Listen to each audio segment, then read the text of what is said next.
நம்ம இப்போ மால்வேசி ஃப்ளவரோட பார்ட்ஸ் பார்க்க போகிறோம். இந் மால்வேசி ஃபேமிலி நம்ம இப்போ எந்த ஃப்ளவர் எடுத்திருக்கோம்னா ஹைபிஸ்கஸ் ரோசா சினென்சிஸ் அப்படிங்கிற ஸ்பீசிஸோட ஃப்ளவர் எடுத்திருக்கோம்.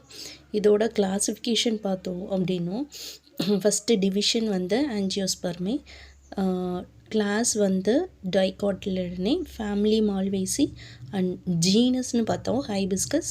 இதோட ஸ்பீசிஸ் வந்து ரோசா சினென்சிஸ். அப்படின்னா ஃபஸ்ட்டு கீழே இந்த லாங்காக க்ரீன் கலரில் தெரியறது தான் பெடிசில் அல்லது ஸ்டாக் ஆஃப் த ஃப்ளவர். இதோட காம்பு, ஃப்ளவரோட காம்பு.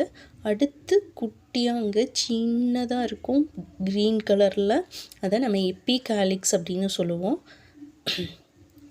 அது 5 to 7 வரைக்கும் இருக்கும் இந்த ஃபேமிலியில்.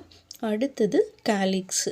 இந்த பார்ட்டு பார்த்திங்கன்னா அந்த எப்பிகாலிக்ஸ்க்கு மேலே இந்த கலர்டு கொரோலாவுக்கு கீழே நடுவில் இருக்கிறது இது கேலிக்ஸ். இது வந்து 5 நம்பர் இருக்கும்.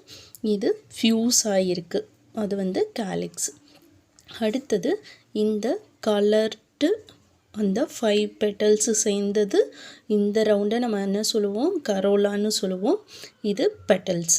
இந்த 5 பெட்டல்ஸு சேர்ந்தது கரோலா.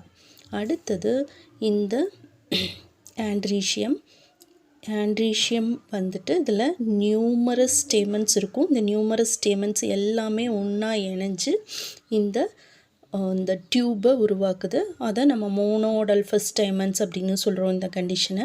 அதுக்கு மேலே இருக்கிறது ஸ்டிக்மா. இந்த 5 தனித்தனியாக இருக்குது பார்த்திங்களா, இது ஸ்டிக்மா.